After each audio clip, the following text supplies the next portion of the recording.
we don't figure these things out. We open ourselves to allow the answers to come to us. Every time I try to go back into the past, I just keep getting thrown out messages that we're the new energy creating the future, and whatever was in the past isn't trying to be recreated, so why are we wasting our time? That was beautifully said. Joshua Kanowitz, also known as Mr. Floyd, welcome to my podcast. Thank you, Lily. I appreciate you having me here. And how are you doing this morning? I'm great. How are you doing? Blessed. Thank you. Again, appreciate the opportunity to speak with you today. Yes, I'm so excited because we are going to talk about your channeling and do a live channeling in part 2. But to get us started, can you talk about your journey into spirituality? What led you to channeling? What was your childhood like? Was it spiritual, or was that something that you came into later in life? My childhood. How did I get into spirituality? Really, to protect myself from my mother, to be honest with you. I had a very karmic mother and a very we've all had rough childhoods, but I had a very verbally abusive childhood. We'll just leave it at that. And so when I was 5, I was telling people that I'm just God walking around so that God could basically experience himself. And I was telling people that all of this is going away in our lifetime in some form or fashion. And people would think I was nuts. But so I already had a foundation of something when I was 5 years old, telling people that they're just Source walking around, basically, so Source can really, truly just self-actualize himself, which is what we were doing. And so no, my mother was rather abusive. So for me, I pretty much kind of grew up to myself. She wasn't physically abusive, thankfully, but I just kind of grew up to myself. I kept quiet to myself. And many years later, I can't really explain how I fell into my dark night of the soul, per se. But from my end, it was almost like a veil kind of came over me. This was in 2015, 16. The night that, and there's no correlation to this. People kind of laugh, but the night that Trump had originally got elected and he did his speech, I turned off the TV. And so he did his, hey, thank you, and like click. And I turned off the TV, and I never turned it back on. And I think that was the start of me going into the dark night of the soul, which leads me to here, 7 years, basically 7 years later. And so through all that darkness, as it started to clear, I just started finding this center that I didn't have before. And it was probably about a year and a half ago, I started seeing Saint Germain liquor bottles. Not that I'm going to liquor stores, but yeah, you end up walking through a liquor department at like Costco or whatever, and you just see stuff. Right. And so I go into the store, and there's a Saint Germain bottle here and a Saint Germain bottle here. I'm with people. They get their stuff. We leave. And I'm like, all right, what's going on? Why am I seeing Saint Germain?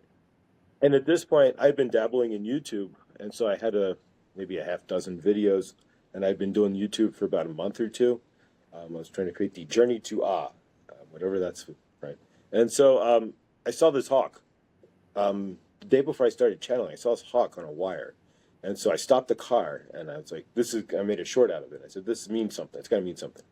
And so literally, so I filmed the hawk, and then the next day, I'm sitting here at this very table, and I'd already sort of been channeling Saint Germain because I'd been hearing things in the shower or when I'm centered in the car or when I'm just sitting by myself. And so I was sitting here at this table, and that was like last November, and I literally just started hearing I heard his voice, and I'm like, and the first channeling there, I mean, immediately I grabbed the recorder on the phone and just started recording it. Like, okay, who's talking here?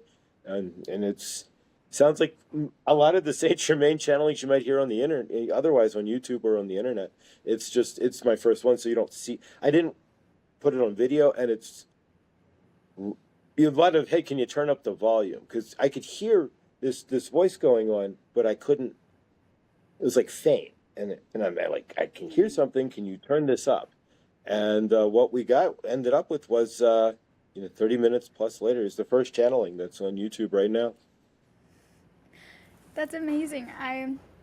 I love that, and I'm just so curious about how you started hearing voices in your head when you were centered in yourself. I like how you pinpointed that you were centered in yourself, and that's when you would hear voices audibly. So where in your head does that usually come from?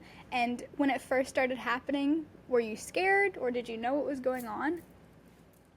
There's nowhere specific to pinpoint in my head per se. Okay. It's just like if you have clairaudience, if you hear like sometimes if you understand the term clairaudience, where you hear like songs or something, it's kind of almost the same way where one minute you're just driving along and you're thinking about something, then the right song, like I have clairaudience, will pop into my head.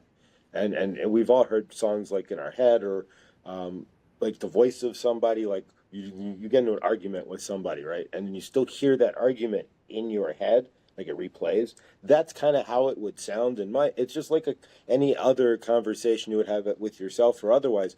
For me, it took a lot of discernment to try to figure out: is this am I losing something here, so to speak, or am I really talking with Saint Germain? And it was obvious between the Saint Germain liquor bottles, the hawk, and everything else in my universe that I'm definitely channeling Saint Germain, and I'm not. And I had already known about channeling and was like, ooh, I could channel, I could do that, and I put it out there. I'm like, 6 months before I started channeling, like that would be cool. I'd love to be an open channel, and I never said anything else. So I kind of, I'm not sure if I manifested it but it's something. There's a lot more to it. If you're channeling Saint Germain as loosely as I am, then there's probably a lot more, like with my lineage and my soul and what oversoul line I come from and all this as well. Mm-hmm. Could you tell us a little bit about who Saint Germain is? Saint Germain was an ascended master. Well, he is an ascended master. There's like 12 oversouls, right? If you watch R.J. Spina, for example, he talks about 12 oversouls and how there's these R oversoul, and that R oversoul is like the order of Melchizedek. You have the Avalon, and you have trying to remember Merlin, for example. All of these these higher beings are coming from this specific oversoul, and so Saint Germain comes from the same oversoul, and so basically he's never really died. He's this guy who kept popping up in Europe, the Grand Alchemist, right? And he just kept popping up in Europe through the 16, 15, 16, 17, and he never really died. He could have been Sir Francis Bacon could be Saint Germain, and there's a bunch of others. He's just shows himself up as this really. He's an enigma. I'm going to leave it as this, because even with myself, I started looking into Saint Germain, and he's like, we're all Saint Germain. Just don't worry about it. Channel the message. And so from my end, he doesn't want me to get hooked up into who he was, because he's me now, so to speak. And he's like, if you want to build your universe, which is what he's kind of guiding us towards, he's like, you can go back there and deal with the fact that I was Sir Francis Bacon, or that I might have been alive in the 15 or 16 or 1700s, but I'm alive in you now. So let's deal with that, and then just work forward from there. So every time I've tried to research him, either my phone's gone goofy, or my computer, like the battery on my computer dies. And so it's like, all right, fine. He's like, don't waste your time researching me. Build your universe. I love that. It's like, okay, well, what good is it doing you to focus on the past, to focus on who he was and what he was doing? And now it's time to focus on what you are doing, what he is doing through you, and what is happening now in the present moment, because the present moment is every moment, and it's the only moment that matters, because it's where life happens. Exactly, and that's exactly what he's basically said. He said, look, I can sit there, I'll give you the basics, but even the video, I tried to post like 3 different videos on who is Saint Germain, and like 2 of them never showed up on YouTube. It's like the only videos I ever posted that never showed up. So it's like, all right, I get the idea. It's like, just move forward. Okay, good.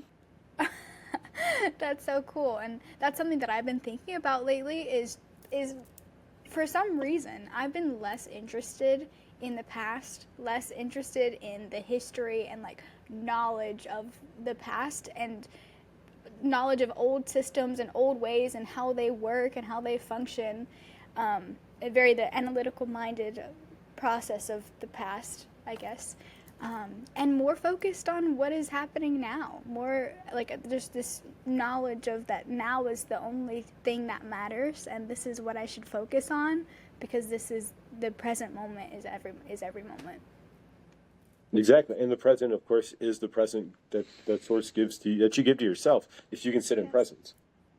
Yeah, every time I try to go back into the past, I just keep getting thrown out messages that we're the new energy creating the future, and whatever was in the past isn't trying to be recreated, so why are we wasting our time? That was beautifully said. That was great. Thank you. So, as you were very connected to Source at 5 years old, very young age, you already knew that you were Source experiencing himself or itself, and that we all are. That's incredible wisdom to have at 5 years old. So what did that wisdom lead you to? How did you get to the process of hearing things audibly? Yeah. What did that wisdom lead me to? Nothing. When I was 5, it was just, it was intrinsic knowledge. Like you can know something, but you can't feel it. Like you don't feel it, if that makes any sense. Yeah, So no, I just knew, I just knew that this was all okay. I'm at 5. It was just one of the, I just knew it. I'm an old soul, right? So you just know these things. But I was so clogged with trauma. I'm in a 7 lifetime cycle of abandonment. And so in this lifetime being the end of the abandonment cycle and the whole generational cycle, I had all the trauma in here, but I had enough light coming out that I could realize that it's like if you know how to make wine, but you've never had it. So you can sit here and go, well, wine is going to be amazing, but you've never had a glass of wine, so you don't know that. But I know that I'm Source, but I don't have any feeling behind it, if that makes any sense. It makes There's nothing sense. there. Yes, It's just the difference between head knowing and heart knowing, or like body knowing. You can know something in your head, but whenever you truly experience it for yourself in your body, it's a different type of knowing. It's experiential knowing. Exactly. And so at 5, I was already tapped into my Akashic, what have you, to know that, okay, I'm back here again. And the other thing is I would walk around because I was carrying a lot of trauma, right? And so things that I would feel that I wasn't worthy on, I would say, and at like 7, 8, 9, 10, well, maybe next lifetime I'll get one of those, or maybe I'll have that next lifetime. And I'm saying this like at 10 years old, like, all right, maybe I'll have decent parents next, parents that don't get divorced next lifetime. So I'm already tapping into these things, and people are looking at me like, why are you talking like next lifetime? And this is in the like 70s and 80s, and people, there's no next lifetime. There's right now. Why aren't you? Mm-hmm. No, there's a next lifetime, and but I had so little worthiness that anything that I was wanting to receive, I would just push off into the, all right, I'll get it next lifetime. As I was just on that cusp of being able to see where this whole cycle that I'm in. And how did you figure out that you have been in 7 lifetimes of abandonment and that this is your last cycle of that? How did I didn't figure it out. We don't figure these things out. We open ourselves to allow the answers to come to us. If right. That makes exactly. So I went to a psychic fair and I knew something was wrong because I'm like, why am I spinning wheels? There's something more to what's going on in my world or my universe. Why does it seem that I keep having I started noticing the cycles that we all go through in our lives, right? And so I started questioning that. What's going on? There's got to be something deeper here. What am I missing, right? And intuitive hit, download Source, my higher self, get a past life regression session. It just kind of showed up as one of those things. I was clear enough to hear that, basically. And that was just my higher self going, yo, do that. And so I went to the psychic fair and I found this woman in about 20 minutes from where I was living in Denver. And so I followed my intuition and made the appointment. And yeah, I found out through the session there that I got to see 3 lifetimes, and I got to go back to my core trauma wound, which was 7 lifetimes ago in Scotland, Ireland, I don't know. I just see these green mountains. and this woman in a green dress, and you could be like a dress in any movie. It's that kind of dress. And so, I'm on the back of the horse with, she takes me off the horse and hands me over to somebody, like just like a movie, and he's got a sash and a sword and a kilt, and here you go. And then she rides off. And so that's my core trauma, is being abandoned by my mom right there. So I started my cycle of abandonment 7 lifetimes ago, being handed off right there, and kind of went downhill from there. And I saw that through the past life regression. And so seeing that, did it bring up all of these emotions from this present life where you see abandonment in your life? not right away. What happens when you have a past life regression session, it takes a while to integrate. It's like any energy. Like if you're feeling the current energies that have been coming through, you're going to feel wonky, and in about a month or so, all the new energies have to integrate. The regression session honestly took about 2 years for it to totally do its magic. They take a little while, because you have to first, you receive all this information, so your you has to wake up to, it's a slow process for a lot of, some people get it like that. Don't get me wrong, there are people in the car who will drive home from a past life and boom. But it's also based, again, and all of this really is based on how much trauma you're holding within your body. And so if you're holding more trauma, it's more dense, then the light that you're receiving, when you're receiving light codes or information, has to travel through all that dense trauma first. And so, and you're vibrating slower, so it takes a while for your body to figure these things out sometimes. And so from my end, it took me about 2 years to really have any true effect other than, oh, okay, I'm abandoned. Okay, so now what? Basically. But I already knew I was abandoned because I'd generally stopped speaking to my mother. So, exactly. And I already knew something was kind of up with that. And we all had choose, when we're coming into a new cycle, there's only, so many, the index card of the wheel of choice when you come to Earth, so to speak, with your, when you meet with your guides and all that. And abandonment, there's only a handful of abandonment, narcissistic abuse, what have you. There's only so many things that you're gonna, you could, massive guilt, maybe survivor guilt or some of these traumas that we have to choose from to create life cycles so that we wake up into those traumas that were source.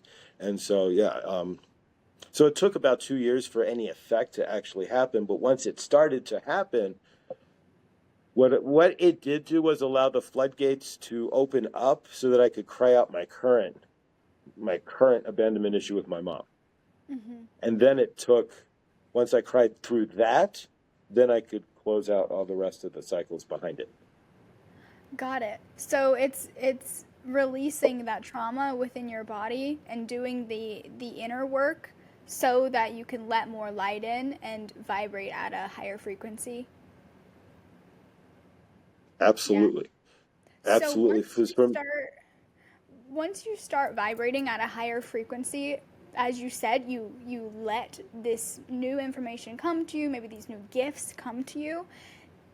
Was that whenever you started to hear voices audibly in your head? And be able to discern?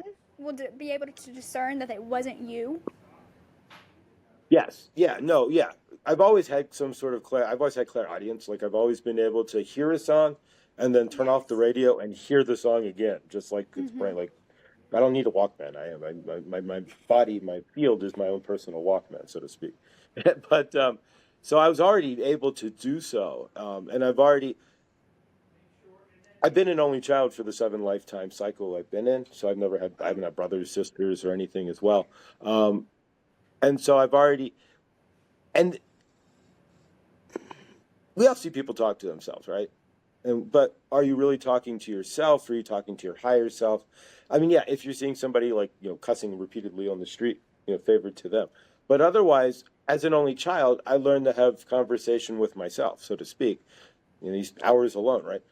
Because it's just me. I don't have any brothers or sisters or anything. And my mother was kind of, we all choose the mothers that we need. We don't choose the mothers that we want, if that makes any sense. And so, yes, I needed a karmic mother to verbally abuse me, to basically to break me so that I could find me, if that makes sense. Like once you break the spirit of like a mule or a horse, then it finds itself again, so to speak. And so that's why we choose parents that we choose sometimes is to break our spirit so that we find our spirit. In the military, I was in the Army, and you get the same thing in the Army. They try to break you down to reconstruct you, but honestly, I figured it only works on about 50% of the people. And the Marines do it a lot better, but the Army doesn't do it. There's a lot of us just kind of like laughing at the whole thing, but nonetheless, yeah, they try to like grapple your, and it's you can see it, and unless you're like real, it's like, all right, this is fun, we'll just play along. But basically, or you do a lot of push-ups. But so yeah, it just got louder and louder as I started crying out and doing those 3 a.m. cry outs, and I released my mother from yelling at me, and those things that we do in our trauma, when we're releasing our trauma and going through our dark night. As that went this way and cleared, exit stage left, then I'm in this open space. And so I don't watch TV, right? So I'm sitting generally either watching YouTube or just sitting in silence. And so the longer I sit in silence, the more that inside voice starts to come up, the more I can hear. And that's why they say, the answers come in the silence, and they really do. That's when I started to hear it, is in that silence. To be honest, we're most centered either in the car or in the shower, right? And so it was in the shower that I actually started hearing it first. That's very interesting. What about this? Is a funny question to me. But in the car, if you're playing music, does that not count as being centered because you're focusing on the music and you're not focusing on yourself? That's as centered as you can. And when you're in your car, if you're not centered, you have to be centered, because the body knows that if you don't focus on where it's at, it's going to go splat, essentially, right? So, exactly. So the body, you and your mind may not be centered, but you ever had that drive where you just end up, how'd I get home? I have no idea. And you're just because the body is taking over because it doesn't want to die. Basically, it doesn't want to cease to exist or be punctured by the steering wheel or catch on fire by the gasoline or what have you. And so it, as a separate system, takes over when you're in the car. And so that's where, if you can find that, I like to say the word delineation point, that space in between, where the body is automatically driving and you have that empty space in your head because the body's kind of an automatic response. Then I use playlists. Like I created a playlist on, I don't use Spotify, but on Rhapsody, Napster. But I created a playlist for manifesting, and I will play that playlist over and over. I'm trying to manifest something specific, and I recommend this to anybody. If you're part of the 50% of people that have and feel something to music, once they change it from 4:30 seconds to 4:30. Where it was 100% of people could feel it, then 50% dropped off because it's a dissonant tone. And so if you can feel that and still get a reaction from it, then you're part of the 50% if you just start singing music. Because the other 50% music just kind of goes through them, but they don't feel it. And so if you're part of it, yes, being in the car, I will play this playlist and just go for a drive for an hour, center myself, and I'm crying, and I've got the music playing, and I'm visualizing, and there's no better place for me to manifest than is in a moving car, to be honest with you, and to put on that playlist, to use music specifically for that reason. Absolutely, without question. I love that. Thank you so much. That was beautiful insight.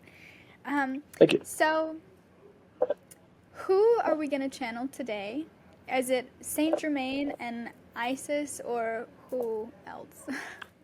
I call myself a channeling buffet. When I started channeling, I said, okay, I don't know what I'm doing here. And when I manifested all this, I just said I'm an open channel, whatever, and just kind of, if you want to manifest something, it's the easiest way to manifest something is nonchalantly throw out the energy, right? I'm an open channel, sure.